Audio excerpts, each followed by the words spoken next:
Gracias a cada uno de los que nos acompaña y también a Eduardo, por supuesto, que es, digamos, el factor principal de que podamos estar haciendo este webinario y los que vienen, porque un poco también de eso quería hablar. Para quienes no me conocen, yo soy Federico Fernández, soy director ejecutivo de Somos Innovación y presidente de la Fundación Bases. Nos acompaña también acá Jeremías Rucci de Fundación Internacional Bases, que es quien se ocupa de que todo esto funcione. Así que, digamos, él está a cargo. Si esto colapsa, es culpa de él. Y si anda bien, es culpa de él también. Así que, bueno, gracias, Jere, por todo. Quiero comentarles que, como les decía, esta serie de webinarios es, digamos, hoy estamos empezando una serie, el primero de 3 webinarios que tienen que ver con modelos mentales para un mundo digital. En la, en la web de Somos Innovación y de Bases tienen la información de la serie en general y de los 2 webinarios que vienen. No tienen fecha todavía, pero pronto la vamos a poner y se van a enterar por los mismos canales que se enteraron de este, así que también los esperamos para este webinario. Pero bueno, hoy vamos a estar hablando de un tema como lo vi que está Marc Riera acompañándonos, a quien entrevistamos hace poco para el podcast, un tema que, digamos, no le interesa a nadie, es un tema súper irrelevante, que es el de la inteligencia artificial y sobre todo, digamos, creo que para despejar muchas dudas y muchos miedos, porque como muy bien dijo Eduardo en el título que sugirió, un poco pensar la inteligencia artificial amplificando y no reemplazando al valor humano. Y bueno, de eso nos va a estar contando un rato Eduardo, a quien voy a presentar y después les voy a contar brevemente la mecánica del evento de hoy. Eduardo, bueno, es argentino, si bien está radicado en España ya de hace un tiempo. Es un experto en innovación con más de 25 años de experiencia. Como consultor y formador, su labor se centra en incrementar la rentabilidad de las empresas, adaptando sus modelos de negocios a la nueva economía. Es autor de 4 libros sobre innovación y emprendimiento. Además, ha contribuido en el ámbito académico y de divulgación con más de 30 trabajos e ebooks. Actualmente escribe un newsletter sobre innovación que se encuentra en eduardoremolins.com y ahí también en esa web pueden acceder a su podcast Economics. Eduardo ha impartido más de 200 conferencias y formaciones y ha asesorado a más de 150 empresas y miles de emprendedores en 23 años.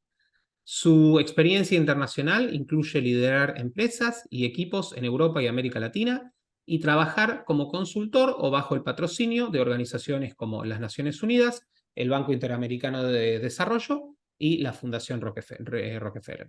Lo pueden encontrar, como les decía, en eduardoremolins.com, también en Instagram.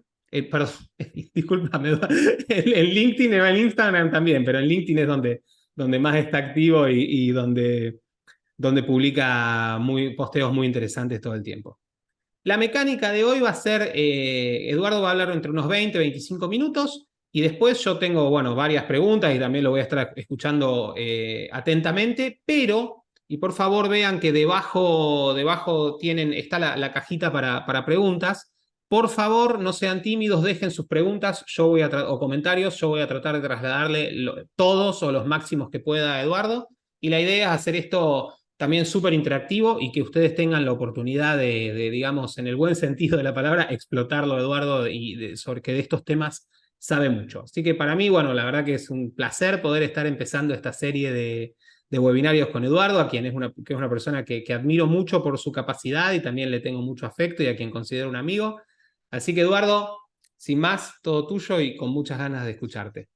Bueno, muchas gracias Federico, muchas gracias a vos, a la Fundación y a Somos Innovación por darme esta oportunidad y bueno, las próximas que sigan en este ciclo de webinarios, como decías. El objetivo hoy, como bien introdujiste, es hablar sobre inteligencia artificial desde el punto de vista bueno, como bien dijiste, es un tema del que estamos todo el tiempo hablando y que está generando mucho interés, también mucha inquietud, en algunos casos un poco de angustia, y estamos todos un poco a la expectativa de ver cómo nos va a cambiar la vida, en qué nos va a transformar y qué es lo que podemos hacer nosotros. Y por ahí va este webinario y espero que pueda aportar algo en estos 20-25 minutos de introducción y luego en las preguntas o el intercambio contigo y con el resto de la gente. Entonces, lo primero que quería hacer para explicar, bueno, primero obviamente voy a hablar desde el punto de vista de alguien que trabaja desde el lado de las empresas, desde el lado de la economía, no desde el punto de vista técnico. Esta no es una charla técnica sobre inteligencia artificial, si bien evidentemente es muy importante y muy relevante ese aspecto, en este seminario lo que vamos a hablar es cómo nos afecta a nosotros, cómo afecta a las empresas, cómo puede afectar la economía y qué es lo que podemos hacer al respecto, ¿no? Entonces, lo primero que quería hacer es comentar tres ideas y luego plantear tres preguntas para organizar estos 20 minutos y después con mucho gusto podemos ampliar cualquiera de los temas que les interese. El primer punto de los que quería plantear al inicio es que esta preocupación, podríamos decir, este efecto que está generando la inteligencia artificial como una gran novedad, como una innovación disruptiva, no es algo nuevo. Justamente por eso se lo puede analizar de un punto de vista que no es estrictamente técnico, porque no estamos hablando de algo que sea, evidentemente que es algo especial, evidentemente que es una de las innovaciones más importantes en la historia de la humanidad, evidentemente que no hay registro de algo parecido en la historia del progreso humano, pero sí es cierto que está cumpliendo un patrón que no es nuevo, justamente es un patrón, es algo que se ha dado cíclicamente en la historia de la humanidad cada vez que ha habido una gran innovación. Es algo que se da cada vez que aparece algo que es disruptivo desde el punto de vista tecnológico, desde el punto de vista de la innovación. Y ese elemento que aparece cada vez que surge una nueva innovación de esta magnitud, tiene dos costados o dos aspectos. Uno es el miedo y otro es el rechazo. Ambos son absolutamente naturales, absolutamente humanos, de eso es lo que vamos a hablar. No se trata de negarlos, no se trata de decir que no hay una racionalidad detrás de eso, sino de tratar de comprenderlo, tratar de comprender el fenómeno y a partir de eso tratar de ver cómo esta nueva herramienta la podemos poner al servicio nuestro. Por qué genera miedo la inteligencia artificial como han generado otras innovaciones? Básicamente porque generan incertidumbre. Es decir, sabemos que es algo que sacude los cimientos de la economía y hasta de la organización social, pero no sabemos hasta qué punto y no sabemos en qué medida y no sabemos de qué forma, cómo nos va a afectar a nosotros, a nuestro sector, a nuestras empresas, a nuestros empleos, etcétera. Y el segundo efecto que genera es rechazo. ¿Por qué rechazo? Bueno, esto también es histórico. Un ejemplo clásico es el del movimiento de los luditas en la Revolución Industrial en Inglaterra, que llegó incluso a ser un conflicto armado contra el ejército británico. Es decir, ha habido una historia de mucho rechazo, de rechazo que ha llegado a la violencia y que también se entiende. ¿Por qué se entiende? Porque en la medida que hay incertidumbre, si mi expectativa, lo que yo espero, mi supuesto de cómo me va a afectar esto es negativo, es decir, me va a reducir mi nivel de vida, me va a perjudicar en mi posición social, me va de alguna manera a reducir mi prosperidad o mi bienestar, bueno, la gente naturalmente se opone, rechaza, pide, digamos, algún tipo de regulación para ralentizar, para frenar, para limitar lo que se ve como algo que cambia demasiado el status quo y la forma de vida de muchas personas. Entonces, ese es el primer punto. Esto no es nuevo, ha pasado con la introducción, como vamos a ver, de la energía eléctrica, de la máquina a vapor, ha pasado con la introducción del automóvil, ha pasado con muchísimas cosas y siempre el patrón es más o menos similar y por lo tanto uno puede aprender de ese pasado y entender qué es lo que está pasando hoy, aunque las tecnologías sean diferentes y esas tecnologías nos parezcan rudimentarias, que en comparación lo son. El segundo punto es que en cuanto al miedo, que es uno de esas dos facetas del impacto, ese miedo tiene dos aspectos, digamos, o dos niveles que son bastante distintos. Hay uno que es muy, muy, muy fuerte, es un escenario extremadamente negativo cuando hablamos de inteligencia artificial, y otro que si bien no es trivial, es fuerte, es importante, no tiene la misma densidad, no tiene el mismo peso, la misma fuerza. Ese primer escenario, digamos, que le genera mucho miedo y mucha zozobra a muchas personas, y esto lo digo despojado absolutamente de sarcasmo y entendiendo desde dónde proviene y entendiendo que hay una lógica y una razón detrás de eso, es, digamos, la idea de que detrás de la inteligencia artificial viene una especie de futuro distópico, una especie de futuro casi te diría apocalíptico, es decir, y ahora vamos a ver por qué y dónde está la base de esa idea, ¿no?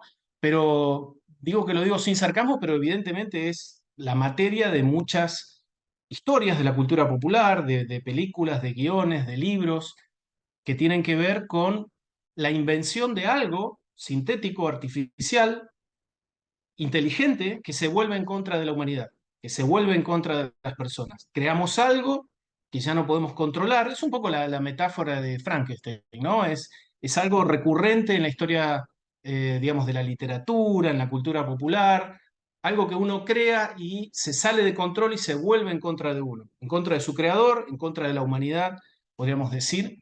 Y bueno, es la historia de Terminator, es la historia de Skynet, de Matrix, mucho tiempo atrás de 2001, de Odisea del Espacio. Parece que lo estuviera diciendo uno en términos irónicos, pero no es irónico. Si uno busca en las redes sociales va a encontrar mucho de esto. Va a encontrar esa idea de hemos ido demasiado lejos, que está siempre es omnipresente en cuanto hablamos de progreso económico y de desarrollo tecnológico. Siempre hay una especie de miedo de hemos cruzado la línea y hemos ido demasiado lejos. Ese es un miedo, les diría, muy, muy profundo, muy fuerte, que ahora vamos a ver hasta qué punto es razonable o es lógico. Y el segundo es un miedo mucho más, digamos, terrenal, que tiene que ver con la disrupción económica. Es el miedo que está asociado a todos estos artículos que uno puede leer sobre la inteligencia artificial va a eliminar en los próximos 10 años 200 millones de empleos o 300 millones de empleos. Y uno puede entrar a los sitios de McKinsey, de Deloitte, de todas estas consultoras que de alguna manera hacen una proyección, una estimación, arman un modelo y dicen todos estos empleos van a desaparecer. También muchas veces dicen van a crecer otros empleos, pero claro, digamos, la zozobra, el miedo, totalmente justificado, como digo, está ahí y tiene que ver con algo que vamos a ver también un poquito más adelante, es una proyección, que es el tercer punto, es una extrapolación. ¿Qué es una extrapolación? Es tratar de adivinar qué nos va a traer el futuro en 5, 10, 15, 20 años si las cosas siguieran evolucionando de la misma manera que están evolucionando hoy. Si las variables se moviesen como líneas rectas hacia el futuro, como se dice en economía, ceteris paribus, todo lo demás constante. Si las cosas evolucionaran como están evolucionando ahora, dentro de 20 años sucedería esto. Ahora vamos a ver que esa es una forma de predicción que tiene muchos problemas y que se equivoca muchas más veces de la que acierta. Entonces, estos son tres puntos. Esto no es nuevo, hay dos tipos de miedo, uno muy, muy alto, muy fuerte y otro mucho más terrenal y mucho más razonable, podríamos decir. Y esto tiene mucho que ver con predecir el futuro a partir de lo que vemos hoy y a partir de extrapolar linealmente. Ahora, em, vamos a ver ahora las tres preguntas con las que quiero organizar el resto del tiempo que nos queda. Esas tres preguntas tratan de contestar estos problemas que yo planteé hasta recién. Una es, ¿qué es realmente la inteligencia artificial? Para que sepamos de qué estamos hablando, para que nos pongamos de acuerdo de qué es, qué alcances tiene, qué puede hacer y qué no puede hacer. De nuevo, no desde un punto de vista técnico, pero sí desde un punto de vista de darnos el entendimiento suficiente del fenómeno como para saber hasta qué punto nos amenaza, en dónde nos puede amenazar y de qué manera podemos, al contrario, ponernos a nuestro servicio. Entonces, lo primero es qué es la inteligencia artificial. Lo segundo es cuáles son los verdaderos riesgos. Hay riesgos que realmente estamos pensando que son factibles, pero no son factibles, pero hay otros que a lo mejor sí son reales. Y el tercer punto es, ¿y qué podemos hacer con respecto a ese fenómeno que existe, con respecto a esos riesgos que algunos son reales y son posibles? ¿Y qué podemos hacer para, en ese juego de sumas y restas, de ganadores y de perdedores, posicionarnos del lado de los que se benefician en general, como sociedad? ¿Cómo podemos sacar el mayor provecho de esto? Entonces, el primer punto es, ¿qué es la inteligencia artificial? Y esto nos va a ayudar a despejar uno de esos primeros miedos que decía. Cuando uno piensa en el guión de una película como Terminator o como The Matrix, en realidad está pensando en un tipo de creación, en un tipo de sistema que tiene la capacidad de imitar o de desarrollar el pensamiento humano exactamente en todas sus características. ¿Qué quiere decir eso? Es un sistema que es capaz de tener autoconciencia, un sistema que es capaz de tener sabiduría, quizás cierta sensibilidad, y esto se ve mucho en los guiones, y también que tiene voluntad propia, que tiene capacidad de tomar decisiones. Ahora bien, la inteligencia artificial a la que tenemos acceso hoy, lo que hoy tenemos no es eso. En realidad estamos muy lejos de eso. Esto es lo que nos permite explicar que en realidad ese primer miedo, por más que uno entienda de dónde proviene, y no diga que no, que en algún momento no podamos tener acceso a ese tipo de inteligencia artificial. Ese tipo de inteligencia artificial se llama inteligencia artificial general o fuerte. Ese tipo de inteligencia artificial no es lo que tenemos hoy. Lo que tenemos hoy es otra cosa. Y es muy importante entenderlo y es muy importante entender los alcances que tiene, por lo que no es posible hacer y por lo que sí nos permite hacer. Lo que tenemos hoy son modelos muy sofisticados y muy mejorados de algo que se llama machine learning. Son mecanismos de autoaprendizaje que básicamente lo que permiten es hacer predicción. Predicción es un concepto estadístico y para ponerlo en términos simples, entendibles, manejables, la predicción es tomar un conjunto de datos al que tenemos acceso, de datos que son disponibles, que los tenemos, y tratar de generar con esos datos información o datos que no tenemos. Eso es predecir, eso es predicción. Y eso, no más que eso, pero evidentemente que es mucho, es muchísimo, es lo que nos permite hacer la inteligencia artificial tal cual la tenemos desarrollada hoy. Entonces voy a dar ejemplos para que se entienda mejor de qué estoy hablando cuando hablo de predicción. Cuando uno comienza a hacer una búsqueda, vamos de menor a mayor, uno comienza a hacer una búsqueda en Google y introduce 3 o 4 caracteres y Google me sugiere palabras que piensa el sistema, que piensa entre comillas, que probablemente son las que estoy buscando, eso es un mecanismo de predicción y detrás de eso hay un algoritmo de inteligencia artificial. Es en base a cuántas personas han buscado determinadas palabras o frases, en base a mi historial de búsqueda, intereses, etcétera, el sistema predice, en base a esa información que tiene y los pocos caracteres que yo he introducido, que probablemente lo que esté buscando son estas 3 o 4 opciones. Eso es predicción. No es poco, es muchísimo. Y ahora vamos a ver todo lo que se puede hacer con eso. Y por supuesto hay versiones mucho más sofisticadas. Vamos un poquito más arriba. Puedo ir a una plataforma de streaming como Netflix y en base a mi historial de búsqueda, de visualización, de like que le he dado a ciertas películas, de cuánto tiempo las he visto, si las he repetido, etcétera, el sistema me sugiere qué otras películas me pueden gustar. En base a muchísimas variables que toma en cuenta, eh, predice que probablemente estas otras también me gusten. Incluso cuando uno va a un sistema como ChatGPT, que nos sorprende, digamos, porque parece que hubiera una persona, que hubiera algo inteligente del otro lado que nos contesta cuando preguntamos, lo que hace ChatGPT es tomar esa información que nosotros le introducimos como una serie de palabras en un cierto orden y predecir qué conjunto de información, qué conjunto de palabras es el que nosotros probablemente estamos buscando como respuesta a esa pregunta. Pero no es que entienda, no hay nadie que entienda, no hay un sistema que entienda exactamente qué es lo que preguntamos y qué es lo que me está devolviendo como respuesta. Hay un cálculo probabilístico de que muy posiblemente lo que yo estoy buscando en base a este input que estoy metiendo en el sistema es este otro output. Y por eso el sistema se equivoca y va mejorando.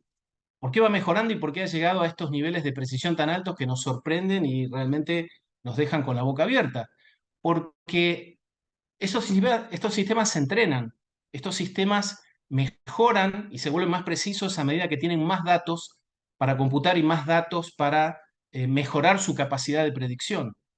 Y la capacidad de cómputo y la capacidad de datos que les hemos metido a esos sistemas ha alcanzado un punto en el que su mejora se ha vuelto exponencial, se ha vuelto tan grande que realmente asombra y da la sensación de que realmente fuera un sistema inteligente. No es exactamente inteligente, por lo menos no en el sistema, no al nivel de lo que se llama inteligencia artificial general, que es este famoso mito, digamos, que hemos visto y que nos asusta tanto en las películas de ciencia ficción. Que vuelvo a decir, no digo que no exista, que no lo tengamos en ningún momento, digo que hoy no es esto de lo que estamos hablando.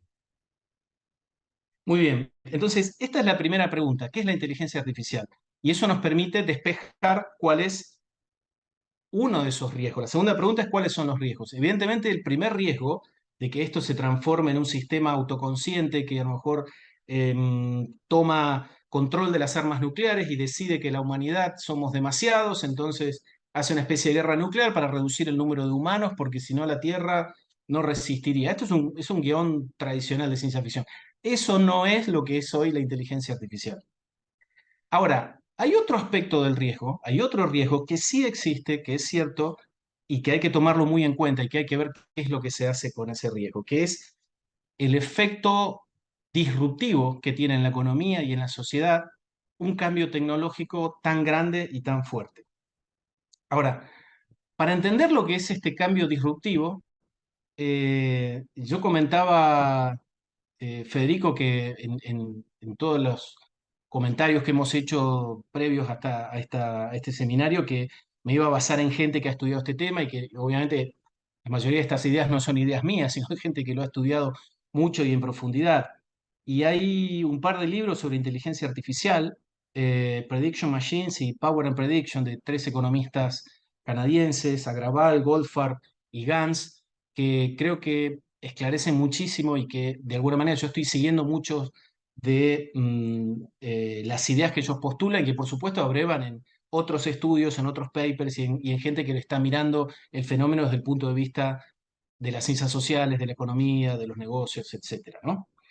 Y ellos dicen, entre otras cosas, que cuando hay un cambio tecnológico tan fuerte, hay dos tipos de efectos, uno muy de corto plazo, muy inmediato, y otro más mediato, más de mediano plazo probablemente. Uno que es puntual, es muy específico, y otro que es sistémico, que es la verdadera revolución. Es cuando pone todo patas para arriba ese cambio tecnológico, pero que toma un poquito más de tiempo. Nosotros, en cuanto a la inteligencia artificial, estamos en la primera parte recién. Es decir, si vamos a hablar de nuevo de curvas exponenciales, estamos en la parte plana. Cuando esto realmente impacte, vamos a ver cómo esa curva se vuelve casi vertical.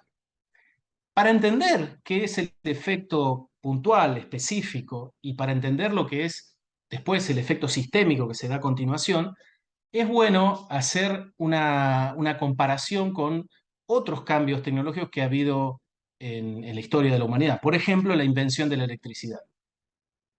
Lo que sucedió con la invención de la electricidad a fines del siglo XIX fue básicamente, así como la inteligencia artificial, lo que nos da es capacidad de predicción. Lo que ha hecho la inteligencia artificial es darnos un volumen y un acceso a la capacidad de predicción, o sea, de producción de información muy accesible, ubicua y muy barata. Ha bajado muchísimo el costo de la capacidad de predicción. Ahora vamos a ver cómo se puede utilizar en ciertos modelos de negocios, empresas, etcétera. Pero básicamente lo que hizo es esto. Y la invención de la electricidad lo que hizo fue, al principio, cambiar el costo de generación de energía. A comparación de la energía de la máquina a vapor, esta era una energía más barata. ¿En qué se utilizaba la máquina a vapor? Bueno, por ejemplo, en las fábricas de telas, que tenían telares mecánicos movidos por máquinas a vapor. Entonces, ¿qué fue lo que supuso la introducción de la electricidad? Al principio supuso simplemente una fuente de energía más barata. Había fábricas que estaban organizadas de determinada manera, había un motor que era, digamos, una máquina a vapor que movía a través de unos ejes telares mecánicos que producían las telas. Esto ya había sido una revolución antes, había dejado gente sin trabajo, había creado otros trabajos, etc.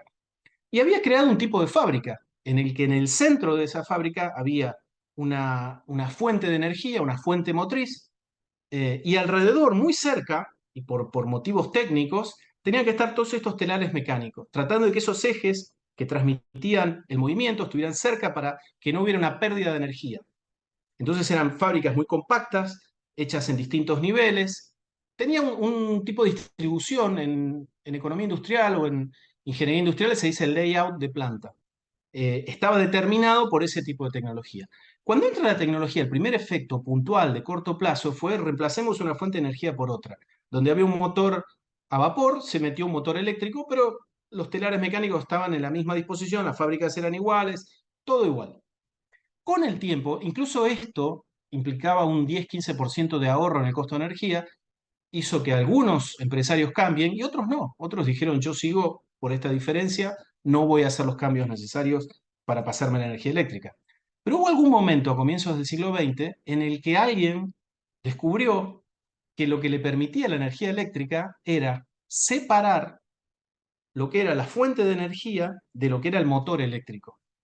Ya no había un problema por el largo del eje, no tenía que estar todo cerca del motor a vapor. Yo podía tener la fuente de energía en un lugar, un cable eléctrico y el motor que movía ese telar en cualquier otro lugar de la fábrica. Eso cambió totalmente la naturaleza, la distribución, el layout de esas fábricas. Eran fábricas que ya eran de un solo plano, mucho más extensas, se le permitían poner los telares en cualquier lugar. Y eso abrió la puerta a algo que con el tiempo se transformó en lo que conocemos como la línea de montaje, como lo que con el tiempo se transformó en el Fordismo, que era un sistema de producción totalmente distinto, que ya no tiene que ver con la tecnología en sí, no tiene que ver con el costo de esa energía que era más barato, tiene que ver con las posibilidades que te abre una tecnología diferente que te permite organizar la producción de otra manera. Ahí decíamos forma de producción, forma de organizar la producción. Hoy quizás diríamos en términos un poco más amplios el modelo de negocio. Se cambió el modelo de negocio. Ford tuvo otro modelo de negocio que sin energía eléctrica no hubiese sido posible. Y eso fue el cambio sistémico, no inmediato, mediato, que realmente dio vuelta, puso patas para arriba toda la economía, en un sentido positivo que mejoró, digamos, el nivel de ingreso de los trabajadores, de los obreros, aumentó la productividad, bajó el costo de los productos, amplió los mercados, ¿sí? Aumentó la escala de las empresas, democratizó el acceso a muchísimos bienes y llegó décadas después. Hoy los cambios son mucho más rápidos, con lo cual probablemente no tengamos que esperar décadas, pero nosotros estamos en la primera parte, estamos recién en el cambio puntual, específico, digamos, ¿no?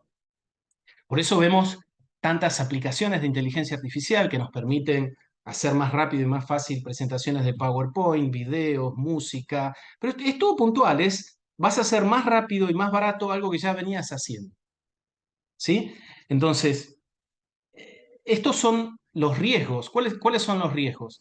Que realmente haya una disrupción del sistema económico, un cambio en el sistema, que obviamente va a haber empleos o sectores o empresas que van a ganar y otras que van a perder. Digamos, la empresa tradicional de fabricante de tela que no se adaptó al nuevo modelo, evidentemente se quedó atrás y no le fue muy bien. Pero las ganancias de los que sí se subieron a esa ola, más que compensaron las pérdidas de los otros. Entonces, ahora estamos a las puertas y con tiempo todavía de ver antes de que llegue ese cambio sistémico, de tratar de subirnos a esa ola y de aprovecharlo. Entonces, esa es la segunda pregunta, ¿cuáles son los riesgos? La tercera pregunta es, ok, si esos son los riesgos, si esa es la naturaleza del fenómeno, ¿qué es lo que podemos hacer? Y ¿qué es lo que podemos hacer? Lo voy a tratar de ilustrar con dos ejemplos. Un ejemplo es dos ejemplos y uno más probablemente. Uno de esos ejemplos es Uber, es una empresa que poca gente asociaría a la inteligencia artificial, pero ahora les voy a explicar por qué, la voy a mencionar. Y otra es la industria de los seguros, que nos va a explicar por qué, eh, cómo uno podría revolucionar no solo una empresa, sino un sector, y es algo que todavía no se ha hecho. Lo de Uber sí se ha hecho.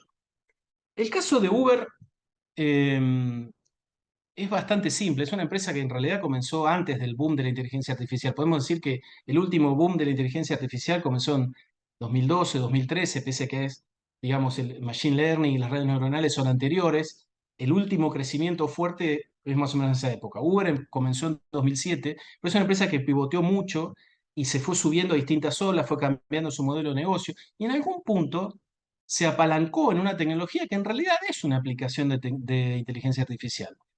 Eh, y para ver qué fue lo que hizo y la diferencia con lo previo, uno tiene que comparar con cómo se hacían las cosas hasta Uber. Y vamos a tomar, por ejemplo, el ejemplo de los taxistas en Londres. Ustedes saben que en Londres los taxistas tenían, y no sé hasta qué punto tienen todavía, que cumplir un periodo de formación de 3 años. Tienen que estudiar mapas de esa ciudad tan grande con, digamos, una especie de laberinto de calles que cambian de nombre, que digamos, es realmente complejísimo. Tienen que hacer pruebas de campo, tienen que recorrer la ciudad, tienen que dar una serie de exámenes prácticos, teóricos, y al cabo de 3 años le dan esa certificación, esa autorización para que puedan ser taxistas, choferes de taxi. Ahora, ¿qué fue lo que hizo Uber? Lo que Uber hizo fue utilizar estas aplicaciones que se le llaman de inteligencia artificial de navegación para que cualquier persona con un móvil, con un celular, pudiese saber en Londres o en cualquier otra ciudad del mundo, con un mapa que está cargado, entre dos puntos, cuál es la ruta más cercana o más rápida, tomando en cuenta muchas variables, entre ellas, por ejemplo, la densidad del tránsito. Y por otro lado, en paralelo, que supiesen en cada momento del día, en cada ciudad, de acuerdo a un montón de variables, dónde había probabilidades más altas de que consiguieran pasajeros para que les pidieran transportarlos a algún lugar. Con esas dos características, lo que logró Uber, aprovechando la inteligencia artificial, no fue disminuir las capacidades de esos choferes en la industria tradicional de taxis. Esos choferes no dejaron de ser todo lo hábiles y conocedores que son, digamos, ¿no? Pero lo que hicieron fue darnos al resto de las personas, con solo la posibilidad de tener un móvil, las habilidades para poder hacer exactamente lo mismo sin ningún esfuerzo. Prácticamente cualquier persona puede ser un chofer de Uber sin tener que pasar por lo que tradicionalmente se pasaba. Esto fue un cambio sistémico, un cambio de un terremoto, un poner patas para arriba a un sistema, y es en sí mismo una especie de microcosmos, de universo en sí mismo, que explica y muestra qué es lo que va a pasar con los otros sectores donde todavía la inteligencia artificial no ha hecho este cambio sistémico y está solamente en el cambio puntual, superficial. ¿Qué fue lo que pasó? Bueno, hubo tensiones sociales, hubo lobbies, hubo resistencia, hubo problemas sociales, hubo ganadores, hubo perdedores, hubo el Estado regulando a veces más, a veces menos. Todo eso va a pasar en distintos sectores, todo eso es esperable que pase en distintos sectores. Y al mismo tiempo eso es deseable de producir para cualquier emprendedor que quiera apalancarse o que quiera estar del lado de los que se benefician de la inteligencia artificial. Esa es una de las claves, es qué cosas me permite ofrecer la inteligencia artificial como gran proveedor de enormes cantidades de información, de predicción a bajísimo costo, que sea valioso para los consumidores y que yo, por lo tanto, pueda armar un modelo de negocio a raíz de eso. Esa es la clave, esa es la profesión del futuro. Están muchísimas personas hablando de ahora con la inteligencia artificial será la profesión del futuro. ¿Qué significa eso? Todos tenemos que aprender inteligencia artificial. No, no todo el mundo tiene perfil técnico, ni le interesa, ni le gusta, ni quiere. Esto es como que haya aparecido de repente un martillo y digamos, ahora todos tenemos que ser fabricantes de martillos. No, lo que tenemos que saber es para qué sirve el martillo y qué podemos hacer con el martillo. Si yo sé que con el martillo, unos clavos y unas tablas de madera puedo hacer un mueble, sé que lo que tengo que hacer es fabricar muebles, pero no fabricar martillos. La electricidad es algo que está en nuestra vida cotidiana por todos lados, pero no a todos se nos ocurre ser electricistas. O la electrónica, no todos queremos ser ingenieros electrónicos, pero sí sabemos cómo usar un móvil o un ordenador. Entonces, de eso es lo que se trata y de eso es un buen ejemplo Uber, pese a que no sea una empresa que uno identifique como la empresa de inteligencia artificial, no importa.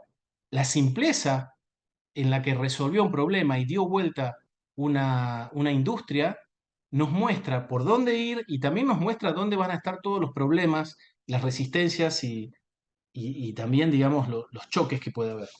Y el segundo ejemplo es el de la industria de los seguros. Ustedes saben que la industria de los seguros, básicamente lo que se trata es de evaluar riesgos, de ponerle un precio a ese riesgo que se le cobra a un cliente a cambio de cubrirlo en el caso de que ese evento, ese siniestro, como se le denomina en la industria, tenga lugar. Esa es la prima del seguro y tiene que ver con la probabilidad de que ocurra ese siniestro o ese evento y el costo que tiene ese evento. Ahora, tradicionalmente la industria de los seguros se ha especializado y es muy buena en establecer cuáles son las probabilidades de que ocurra algo. ¿Cuáles son las probabilidades de que ocurra un huracán entre abril y mayo en el Caribe? Bueno, lo saben porque utilizan un montón de información. ¿Cuáles son las probabilidades de que en una determinada vivienda haya un incendio? Lo saben porque hay una serie de variables que inciden en eso. Ahora, la inteligencia artificial les ha permitido hacer esto exponencialmente más y mejor y más barato porque se pueden analizar muchísimos más datos, porque es mucho más barato hacerlo y que los modelos son mucho más potentes para predecir y más precisos. Ahora, ¿qué es lo que ha hecho la industria de los seguros con esta información? Simplemente ha ajustado un modelo de negocio preexistente, ha aprovechado como ese fabricante de telas que simplemente cambió el motor a vapor por el motor eléctrico, pero dejó la fábrica igual, ha cambiado sus predicciones, digamos, que hacían con modelos casi manuales, podríamos decir, o estáticos, la ha cambiado por un sistema de inteligencia artificial que le da predicciones mucho más precisas. Y en base a eso define mejor cuál es el costo de la prima y trata de maximizar sus ingresos. Pero sabe qué cosas, por ejemplo, en tu casa, qué elementos son los que hacen que haya una mayor probabilidad, un mayor riesgo de que tu casa se incendie, pero no te dice nada sobre ese riesgo. Simplemente te vende la póliza. Ahora, para entender la locura que es esto, hagamos la comparación con la práctica de la medicina. Si un médico eh, te hace una revisación y dice que en realidad llega a la conclusión de que tenés un 10% de probabilidades de tener un accidente cardiovascular en los próximos 10 años, debido a una serie de factores de riesgo, y te dice, bueno, anda a tu casa y si cuando tengas el accidente cerebrovascular, vení y te vamos a atender. Ningún médico se le ocurriría hacer eso. Lo primero que van a hacer es decirte, estos son los factores de riesgo, hay que reducirlos. Hacer ejercicio, evita estos alimentos, lo que sea, bajar los niveles de estrés, ¿sí? Entonces, ¿por qué las empresas de seguros no avanzan en ese tipo de modelo de negocio cuando cuando la posibilidad de hacerlo está al alcance de la mano? Eso sería un cambio desde el punto de vista del modelo de negocio copernicano, totalmente distinto y apalancado, eh, permitido por la capacidad de predicción que te da la inteligencia artificial. Es decirle a alguien, te voy a dar un seguro de incendio, pero te voy a cobrar primero por explicarte y decirte con qué cosas vas a bajar esa probabilidad de que se incendie tu casa, y por el riesgo residual te voy a cobrar una póliza en el caso de que aún así se dé ese evento de destrucción, de incendio. Es totalmente distinto, totalmente distinto. Y es un cambio similar a lo que hizo Uber en la industria del transporte. Eh, este es el tipo de cambio que vamos a ver en todas las industrias gradualmente. Es el cambio sistémico, es el cambio que sigue al cambio puntual. Y es un cambio que tiene que ver con los modelos de negocios de la empresa, con la forma en la que está organizada la economía y con la forma incluso en la que está de alguna manera organizada la sociedad. Si uno entiende como emprendedor dónde están esas oportunidades de negocio, qué tipo de modelos de negocio uno puede abrir utilizando este nuevo insumo, podríamos decir, tan abundante y tan barato, va a estar en el camino, digamos, de los que se benefician de la inteligencia artificial y en el camino de los que ganan con este cambio tan grande. Y si uno no es un emprendedor y quiere saber en qué tipo de empresas, cuál es la profesión del futuro, es o crear este tipo de empresas o trabajar en este tipo de empresas. La profesión del futuro no es dedicarse a entrenar sistemas de inteligencia artificial. A ver, podría ser, pero no todo el mundo le gusta esto. Y acordémonos que en el pasado muchas veces se ha dicho con la revolución de la informática, la profesión del futuro es ser programador. Y hoy justamente la inteligencia artificial reemplaza ese tipo de trabajos. No lo reemplaza un fontanero o un plomero, pero lo reemplaza el programador. Entonces, esta idea de la profesión del futuro y todas estas predicciones, digamos, de qué es lo que tenemos que estudiar ahora, en realidad, la forma más constructiva de pensarlo es en qué tipo de modelos de negocio, en qué tipo de empresas, en qué tipo de oportunidades económicas podemos aprovechar esta nueva herramienta que es la inteligencia artificial. Bueno, Federico, esta es la idea general que yo quería plantear como introducción. Como te digo, como una forma de pensar la inteligencia artificial como una herramienta para emprendedores y para personas que quieren utilizar esta herramienta en términos de negocios. Y bueno, pienso que quizás podemos profundizarlo un poco más con las preguntas con la gente o contigo también. Muchísimas gracias, Eduardo. Estuvo súper claro y un placer escucharte. Yo tengo varias preguntas para hacerte y también le pido a quienes nos acompañan, somos casi 60, así que quienes estén, por favor, no sean tímidos, pero también te pido un favor cuando puedas. Enrique y Gabriel nos pidieron, por favor, si podés poner los libros que mencionaste en el chat, Sí, así no claro, pierden la referencia. sí, Así que, por claro, favor, no te olvides de eso cuando puedas. sí, Como te decía, Eduardo, mientras te escuchaba, digamos, dos cosas me vinieron a la cabeza. La primera, no sé por qué, pero recordé a uno de mis economistas favoritos que dijo en su momento que Internet iba a tener el mismo impacto que la máquina de fax. Y, Krugman, y, nunca y hay que olvidarlo. nunca hay que olvidarlo, exacto. Y como vos sabés, uno de mis economistas favoritos, sin dudas, de cabecera. Pero digamos, eso también es muy interesante que, por un lado, tenemos la visión tuya, que es un poco, digamos, creo que es la visión correcta y es la visión, digamos, como, no sé, de McKinsey, digamos, make the trend your friend, ¿viste? Y también digamos, ha habido también una explosión de material, no que la inteligencia artificial va a traer el fin del mundo, pero que es una burbuja. ChatGPT se está volviendo más estúpido. Digamos, estas cosas no son inventos, son cosas que vengo leyendo, digamos, o cosas así. No va a tener tanto impacto, digamos, bueno, según todo lo que vos decís, digamos, sería bastante suicida subirse a esa ola de pensar que esto es más o menos la máquina de fax, ¿correcto? Sí. ¿Vos sí, si yo estoy de acuerdo con esa idea? Sí, no, o sea, digo, por respecto a todo lo que vos decías, digamos, no, digamos, subestimar esto sería un error garrafal, sería como Sí, subestimar la electricidad, sí, sí, estamos en ese totalmente. punto. Sí, yo creo que, y bueno, sería un error comparable a asustarse tanto que uno quiere detenerlo. O sea, un extremo sería asustarnos tantos que queremos que se congele, cosa que además no es factible. Digamos, prácticamente no es algo que se pueda hacer. Y el otro extremo sería decir, ah, esto no va a cambiar nada. Eh, claro, me cuesta.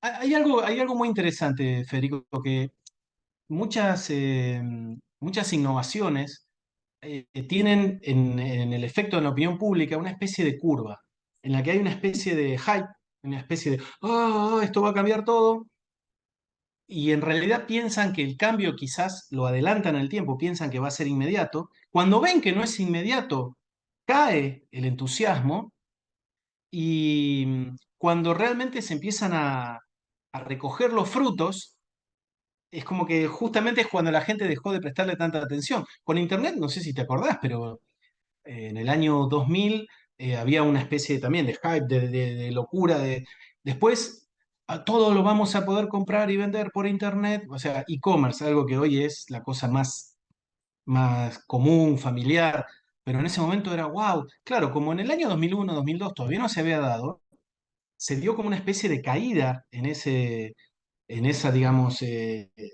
expectativa, en ese entusiasmo. Claro, Amazon siguió trabajando, no, eso no lo detuvo. Y la tendencia sigue creciendo y en algún momento, como te digo, esto es una curva exponencial. Crece a una determinada tasa y en algún momento salta.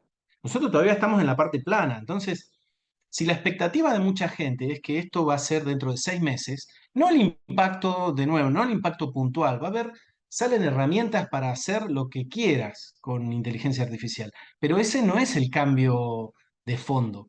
Para el cambio de fondo falta un poco. ¿Cuánto? No lo sé exactamente. Seguramente no va a tardar lo mismo que tardó en impactar la electricidad, va a ser más rápido, porque todo es más rápido y la tecnología se difunde más rápido.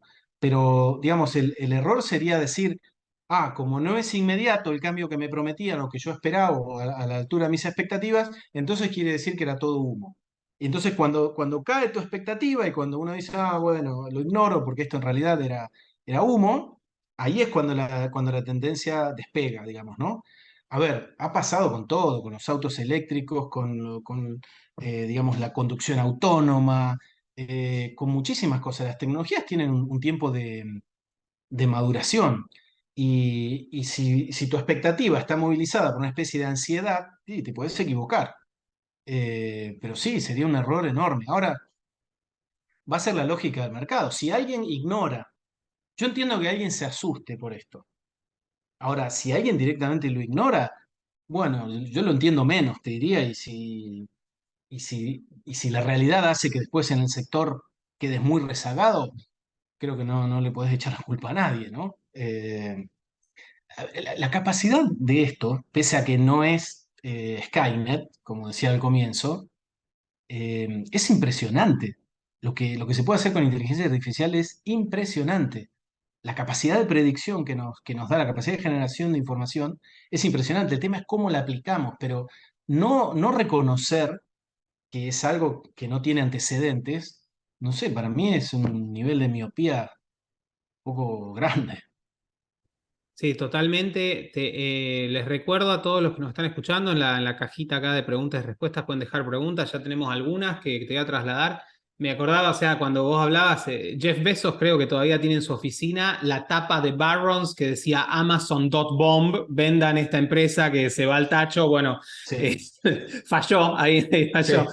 sí. Laura acá hace un comentario, dice los drones son maravillosos, que tiene mucha razón, y hace una pregunta interesante y yo aprovecho para agregar también algo que quería preguntarte. Laura te pregunta qué carreras crees que son afines a la inteligencia artificial, y yo pegado a lo de Laura también quiero preguntarte, sobre todo pensando en la gente joven, ¿qué consejo le darías a quien está pensando estudiar algunas carreras que, digamos, algunas profesiones que probablemente estén muy amenazadas con la inteligencia artificial? Pensemos abogacía, por ejemplo, que, digamos, es probable que muchas de las tareas, si no todas los abogados, si no todas las tareas que hacen los abogados sean reemplazadas, digamos. Entonces, por un lado, ¿qué carreras crees que son afines y qué hacer, digamos, si hoy tenés 18, 19 años?